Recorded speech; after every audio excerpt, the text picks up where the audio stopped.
आज हम एक ऐसे सत्य की यात्रा पर निकलेंगे जो समय की सीमाओं से परे है, जिसे पूरी दुनिया सनातन के नाम से जानती है। क्या आपने कभी गहराई से सोचा है कि इसे केवल एक धर्म कहना, इसकी विशालता को कम करना क्यों है? सनातन का अर्थ है जो अनादि है, जिसका न कोई आरंभ है और न ही कोई अंत, जो कल भी था, जो आज भी है और जो आने वाले अनंत काल तक सदैव रहेगा।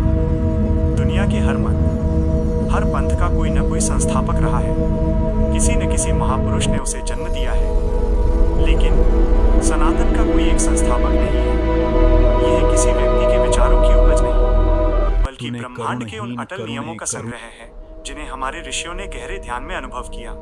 इसे अपौरुषेय कहा गया है, यानी वह दिव्य ज्ञान जो साक्षात ईश्वरीय चेतना से प्रवाहित होकर हम तक पहुंचा। ये मार्ग हमें सिखाता है कि एक नन्ही चींटी से लेकर इन विशाल आकाश गंगाओं तक सब एक ही धागे में पिरोए हुए हैं। अब बात करते हैं उस नियम की जिससे कोई बच नहीं सकता, कर्म।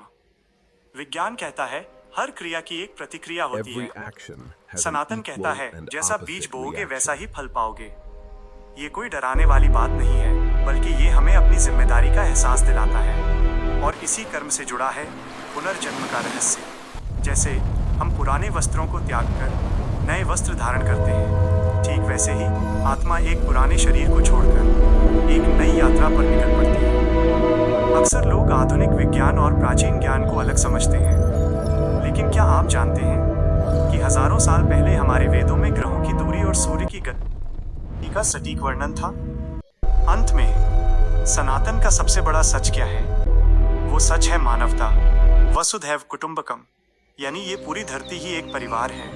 ये मार्ग किसी से घृणा करना नहीं सिखाता, बल्कि सबके सुख की प्रार्थना करता है। सच्चा सनातनी वो है जिसके हृदय में करुणा हो। यही है सनातन का असली सच।